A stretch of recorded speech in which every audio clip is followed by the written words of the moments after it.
mean, Kiefer and I both grew up very small town. Our parents didn't have a whole lot.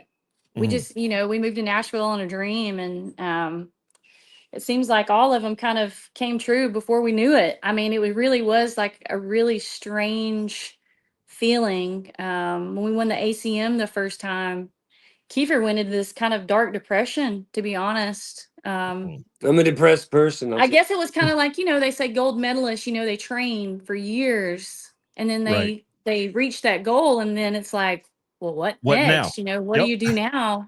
Well, we were told by our label, we were a small label, and they said, "Hey, we don't have the votes, we don't have the stroke, we don't have the leverage to win awards. So if you just know that when you sign this record deal, you're never going to win anything at the big award shows." Wow. And then Kiss Me or Not exploded, and then we won that the first time, and then the second year we won it again, and the CMA as well. And we had a couple. I got a phone call from my manager, said, "Hey, are you sitting down?" And I was at Losers. I think Chris Young was there, and a bunch of other people. And Losers in Nashville. Losers is Oh in yeah. Nashville, which Yep. it's the name is very accurately depicted. And I was one of the losers that night. And I said, "No, I'm not sitting down." He goes, "Well, sit down." So I sat down. He goes, "Hey, I just want to tell you that you've been nominated for 2 Grammys." And I was just like, "Nah, I lost my Whoa. stuff, dude."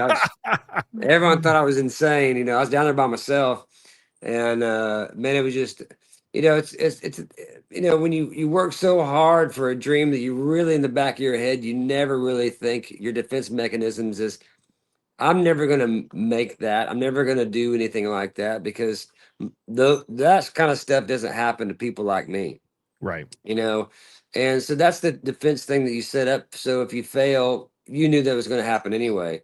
And that's where I was. I can't speak for Shauna, but that's where I was. And man, when all that stuff happened, dude, I was just like, we were playing 200 plus shows a year.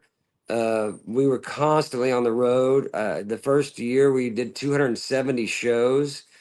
Ooh. We were home like 6 days, and we did that for 2 or 3 years, and then we started kind of backing it off because it was killing us. But when, like Shauna said, when we did win that first one, I went to a super dark place. I mean, as soon as they gave me the trophy and I went backstage, this crumbling dark cloud just smacked me, and I think I was appreciative of everything, and I was happy.